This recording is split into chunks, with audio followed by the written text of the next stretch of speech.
Magandang araw, narito ang latest update natin hinggil sa bagyong si Opong at sa pinag-ibayo nitong habagat. Patuloy ang kumikilos papalapit ng ating bansa. Sa ngayon po, patungo dito sa may bandang Eastern Visayas area ang bagyong si Opong.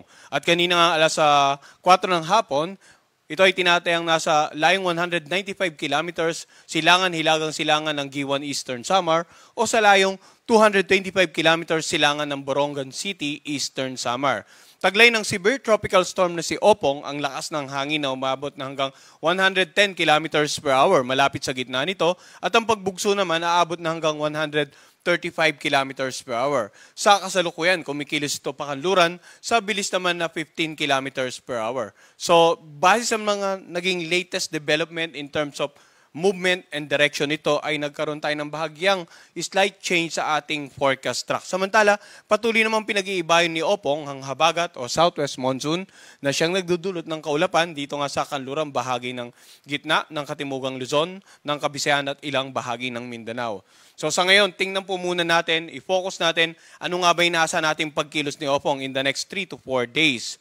Or rather, magsimula po muna tayo sa mga lugar na may wind signal. So ngayon po, meron na tayong nakataas na Tropical Cyclone Wind Signal number 3 dito nga sa may Sorsogon, sa northern portion ng Masbate, kasama nga yung Ticao at Burias Island, dito sa may bandang buong northern Samar, sa northern portion ng eastern Samar, at saka sa northern portion ng Samar. Samantala, yung mga lugar naman na naka-highlight ng yellow, ito po yung mga lugar na may Tropical Cyclone Wind Signal number 2. Dito nga sa may bandang eastern portion ng Batangas, sa southern portion ng Quezon, sa Camarines Norte at Camarines Sur, sa Albay, sa Catanduanes, sa natitirang bahagi ng Masbate, sa Marinduque, sa Romblon, sa Oriental Mindoro, ganun din sa central portion ng Eastern Samar, central portion ng Samar, sa Biliran, at sa northwestern portion ng Leyte. Yung mga lugar po na may wind signals number 3 and 2, yung lakas ng hangin ay pwedeng makapagpatumba ng iba't ibang uri ng halaman. Pwedeng makasira ng mga kabahayan, ng ilang istruktura, lalong-lalo po yung mga gawa sa light materials at mga lumang materyales. Pwedeng makapagpatumba ng mga poste ng kuryente. So basically, mapanganib na lumabas during kasagsagan ng bagyo, yung pagdaan ng bagyo sa inyo. Kaya ang maaari, simula po ngayong gabi, hopefully nakapag-prepare na, iwasan na po nating lumabas ng bahay kung hindi kinakailangan dahil inaasahan nga natin yung patuloy na paglapit ng bagyong si Opong dito nga sa Eastern Visayas then sa may bandang Bicol region. Yung mga lugar naman po na naka-highlight ng light blue, yan po yung mga lugar na may wind signal number 1. So itong central at saka southern portion ng Isabela, lalawigan ng Quirino, Nueva Vizcaya, itong bandang Ifugao, southwestern portion ng Mountain Province, buong Benguet, yung southern portion ng Ilocos Sur, La Union, Pangasinan, Aurora, dito rin sa Nueva Ecija at Tarlac. Wind signal number 1 din po, nakataas dito sa may bandang Zambales, Bataan, Pampanga, Bulacan, dito sa Metro Manila, Rizal, sa Cavite, sa natitirang bahagi ng Batangas, sa Laguna, sa natitirang bahagi po ng Quezon, dito sa Occidental Mindoro, dito sa may bandang Cuyo Island at Calamian Island. Wind signal din po sa ilang bahagi ng Visayas, particular na sa natitirang bahagi ng Eastern Samar, natitirang bahagi ng Samar at sa natitirang bahagi ng Leyte, sa buong southern Leyte. Sa northern portion naman ng Cebu, kasama ang Camotes at Bantayan Island. Northern portion ng Negros Occidental, northern portion ng Iloilo, sa Capiz, sa Aklan, at sa northern portion ng Antique. Wind signal number 1 din po dito sa may bandang Mindanao area, in particular sa Siargao Island at Bukas Grande at Dinagat Island. Sa mga lugar naman na may wind signal number 1, asahan po ang katamtaman hanggang sa malakas na hangin, katamtaman hanggang sa maalong karagatan, at inaasahan nga na posibleng magdulot ito ng minimal to minor damages sa inyong mga kabahayan sa ilang uri ng pananim. So generally, ang wind signal po ay babala patungkol sa lakas ng hangin na pwedeng maranasan sa inyong lugar. At dahil nga patuloy ang paglapit ng bagyong si Opong sa kalupaan ng ating bansa, in particular, pinakamalapit siya ngayong araw sa Eastern Visayas at sa may bandang southern part ng Bicol region, kaya mas mataas yung wind signal dito. Mas malakas na hangin. And asahan po natin sa patuloy na paglapit ng bagyo, posible pang madagdagan, ang mga lugar na may wind signals number 3, wind signals number 2, at pwede ring lumawak pa yung mga lugar na may wind signals number 1. So sa mga ilang lugar naman na may wind signal number 1, lalong-lalo na dito sa may bandang ilang bahagi ng Northern and Central Luzon, ilang bahagi ng Southern Luzon sa kanlurang bahagi at Visayas, maaring sa mga oras na ito ay paminsan-minsan pag-ulan lamang yung mararanasan nila. No? Sapagkat ang wind signal number 1 naman, yung lead time or yung palugit na tinatawag natin, normally 36 hours or less bago po natin maramdaman yung lakas ng hangin. Subalit sa mga lugar na may wind signals number 2 and 3, mas maikli na po yung lead time. At ilang araw na rin po tayo nagbibigay ng babala, kaya hopefully sa mga oras na ito ay nakahanda na yung mga kababayan natin, lalong-lalo na po sa mga lalawigan sa silangang bahagi nga ng Southern Luzon at ng Visayas, yung mga lugar na yung inaasahan natin na unang posibleng tamaan nitong sentro ng bagyong si Opong. Ano naman inaasahang pagkilos, no? Pansinin po natin, 2:00 ng hapon, ito yung tinatayang location ng severe tropical storm na si Opong. Ngayon, hindi po natin isinasantabi ang posibilidad na posible pa itong umabot sa typhoon category bago lumapit or mag-landfall dito nga sa either the Northern Samar or Eastern Samar areas bukas ng madaling araw, 2:00 ng madaling araw. So, dapat maging handa po yung mga kababayan natin dito sa Northern and Eastern Samar area for the possible landfall. Pagkatapos po niyan, posibleng tumbukin itong Sorsogon, and then southern portion ng Quezon, southern portion ng Marinduque, at saka itong northern part ng Mindoro provinces. So, ang pinakikita ko po, yung tinuturo nating dadaanan ng linyang ito, yan yung center track, yung pagkilos ng sentro lamang, no? Pero pansinin din po natin yung tinatawag na area of probability. Yung area of probability, nagpapakita po ng iba pang posibilidad na maging aktual na pagkilos ng bagyo bukod pa dito sa center track na kinokonekta nga po ng mga linyang ito. So, tingnan natin yung inaasahan natin possible landfall mamayang or bukas ng 2:00 ng madaling araw. Binanggit ko, kailangan maging handa ang Northern at Eastern Samar. Isang posibilidad ay pwedeng mas mababa pang maging track at tumama siya dito sa Eastern Samar. Or maging bahagyang pahilagang kilos at either tumama sa Catanduanes o dito sa Camarines Sur. So generally, kung pagbabasihan po natin ang ating forecast track at area probability, dapat maging handa sa potential landfall scenario ang mga lalawigan ng Catanduanes, Camarines Sur, Albay, Sorsogon, Northern at saka Eastern Samar. And then sa pagtawid po, makikita natin yung with reference to the center, dapat maging handa ang nakararaming bahagi ng Southern Luzon, ilang bahagi ng Visayas, and possibly itong Metro Manila. Magbibigay po tayo ng update, titingnan natin kung bahagya pang maging pakanluran ng kilos ng bagyo in the next 6 hours, then malaki rin ang chance na bahagyang bumaba pa yung magiging forecast track natin. Kaya antabayanan po nila yung 3-hourly tropical cyclone bulletin hinggil nga sa bagyong si Opong. Mapapansin naman natin na sa Sabado ng madaling araw ay posibleng nakalagpas na ito ng landmass ng ating bansa. And then sa darating na Sabado ng hapon, halos nandito na sa northwestern boundary. And then Linggo, tuluyan na nga nakalabas ng ating air responsibility. So kung ibabase natin sa ating forecast track, malaki ang chance na simula ng Sabado magkakaroon ng gradual improvement, hindi naman po sa lahat, kundi sa ilang bahagi na previously dinaanan na ng bagyong si Opong. So tingnan naman natin ano yung rainfall forecast base naman sa pinilabas nating weather advisory ngayong 5:00 ng hapon. So ang nakikita po nilang color coding sa ngayon ay amount ng rainfall. Yung unang mga mapang pinakita natin na may color coding, nagpapakita ng mga lugar na may wind signal base sa lakas ng hangin. Ito naman po mga kulay dito sa ating weather advisory rainfall map, ang ibig sabihin niyan, yung dami ng inaasahang ulan in the next 24 hours. So pansinin natin kanina binanggit ko na pinakamalapit ang Bicol Region at Eastern Visayas sa sentro ni Bagyong Opong. So inaasahan po natin in the next 24 hours, sa susunod na 24 na oras, ngayong araw hanggang bukas ng tanghali, pinakamaraming ulan inaasahan dito nga sa Samar provinces.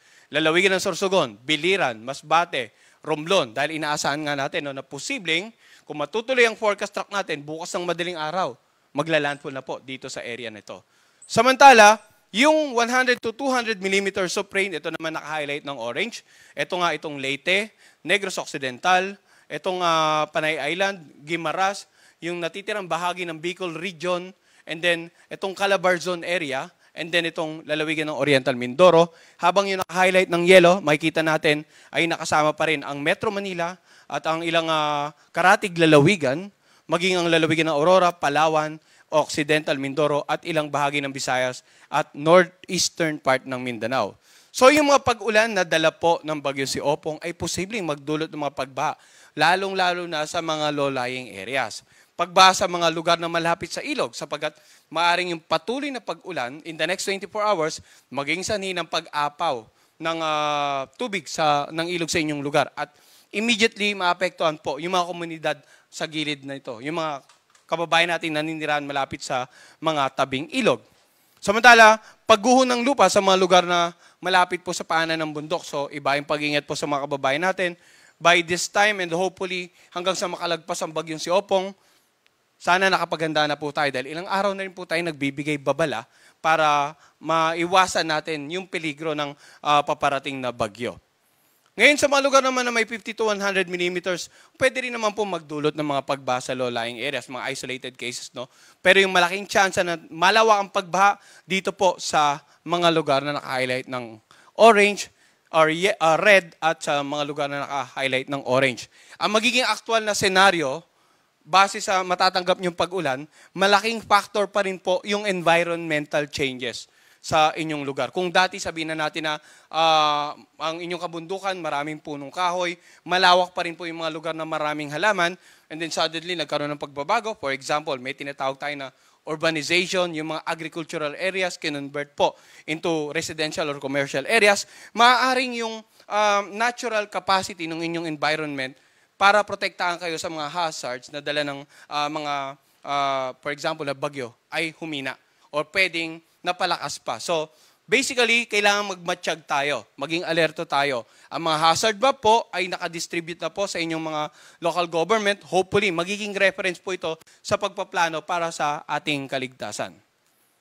Samantala, ang pag-ulan naman inaasahan natin simula bukas ng makapananghali hanggang Sabado ng makapananghali. Mapapansin natin, no, mula dito sa silangang bahagi, yung kulay pula, yung pinakamaraming pag-ulan, napunta naman dito sa kanlurang bahagi. Sapagkat by this time, inaasahan natin na posibleng nga nandito na yung sentro or offshore na, nandito na sa may bandang West Philippine Sea, yung tinatayang sentro ng bagyong si Opong. So, generally, yung matataas na pag-ulan, Mindoro provinces, Batangas, Marinduque. 100 to 200 millimeters of rain naman sa Cavite, Bataan, Rizal, Laguna at Quezon, habang dito rin sa Aklan at Antique, and then sa lalawigan ng Romblon, and then Bataan nga sa Central Luzon, and then 50 to 100 millimeters naman sa Zambales, Pampanga, Bulacan, Rizal, Metro Manila, Camarines Provinces, Masbate, Capiz, Iloilo, and Palawan. So, sa mga nabanggit nating lalawigan, in the next 24 to 48 hours, ay pwedeng madagdagan pa yung mga lugar na may pinakamaraming inaasahang pag-ulan. Kaya i-monitor din po natin yung weather advisory or yung babala patungkol sa pag-ulan na dala nga ng bagyong si Opong at nitong pinag-iba yung habagat in the next 24 to 48 hours. Makikita naman natin, isang epekto rin ng paparating na bagyo ay yung magiging maalon hanggang sa napakalong mga karagatan. Kanina sa ating forecast track, ang projection, ang critical is simula ngayong gabi hanggang tomorrow afternoon, yung pagtawid. So makikita natin sa ngayon, dumami na po yung mga bahaging karagatan na inaasahan nating magiging maalon hanggang sa napakaalon, no? Sa mga nauna nating presentation, nakakonsentrate lang sa Eastern Visayas.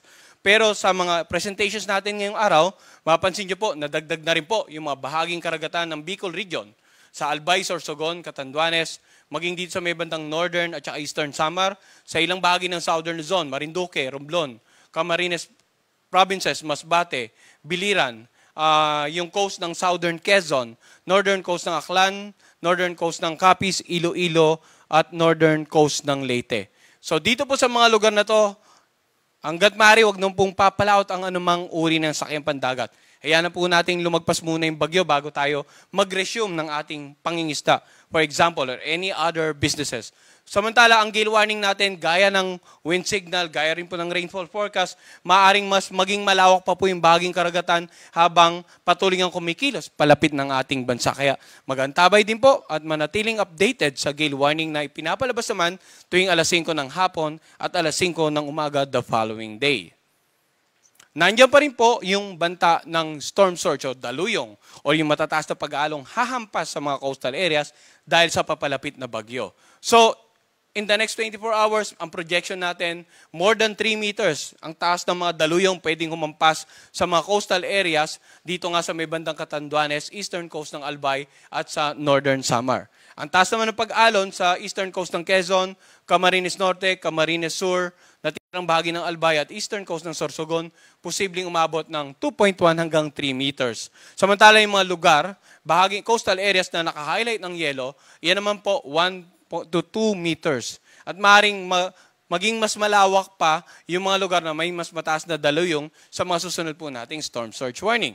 So, mga bagay na dapat nating antabayanan ng update. Unang-una, yung Tropical Cyclone Bulletin, yung babala ukol sa papalapit na bagyong si Opong. Yung Weather Advisory, babala ng mga pag-ulan na dala ng bagyong si Opong at ng pinag-ibayang habagat. Yung gale warning natin, babala para sa mga alon hanggang sa napakaalong mga karagatan. At itong storm surge warning naman natin, babala para sa mga posibleng daluyong o matataas na pag-along, posibleng humampas dito nga sa mga coastal areas na dadaanan ng bagyo. Samantala, yung pinag-ibayong habagat, no, hindi lamang yung bagyo ang magdudulot ng malakas na hangin. Ang pinag-ibayong habagat po, pwede rin magdulot ng paminsan-minsang pagbugso ng hangin. Ngayong araw, sa buong Ilocos Region, Cagayan Valley, Palawan, sa buong Visayas, ganun din sa Zamboanga del Norte, Misamis Occidental at Oriental, Camiguin, Caraga Region at Davao Region. Bukas naman, mga occasional na pagbugso ng hangin, Ilocos Region, Cordillera Administrative Region, Cagayan Valley, sa Palawan, buong Visayas, Zamboanga del Norte, Misamis Occidental at Oriental, sa Camiguin, sa Caraga Region at Davao Region. Sa Sabado naman, paminsan-minsang pagbugso ng hangin sa buong Luzon at Western Visayas. Ang pagbugso naman ng hangin na dulot ng pinag-ibayang habagat, pwedeng magdulot po ng katamtaman hanggang sa maalong karagatan. Dito nga sa mga areas na nabanggit natin, kaya't iba yung pag-iingat po sa mga kababayan nating papalaot sa mga bahaging karagatan, itong mga lugar na nakalista. At uulitin natin, no, yung mga magiging maalon hanggang sa napakalon ng karagatan, posible pang madagdagan. Kaya't antabayanan po ang updates ng Pag-asa. Ang susunod po nating Tropical Cyclone Bulletin ay papalabas mamayang alas 8 ng gabi at ang next press briefing natin mamayang 8:30. Sa parating na bagyo, mga dapat tandaan, maging alerto, maging makibalita sa latest information patungkol sa bagyo, patungkol sa pag-ulan, sa lagay ng pag-alon, sa daluyong, mag-monitor sa updates ng Pag-asa. At sa ngayon, dapat meron na tayong established na response protocol, community and family plan. Community plan, patuloy na makipag-ugnayan sa kanilang LGU at saka local disaster risk reduction managing officers para sa patuloy na gawaing pangkaligtasan. Family plan in terms of, for example, maganda ng emergency kit, and as much as possible, lumikas sa mas mataas na lugar o sa mga itinakdang evacuation center. Yan po muna ang latest mula dito sa Pag-asa Weather Forecasting Center. Magandang araw po sa kanilang lahat.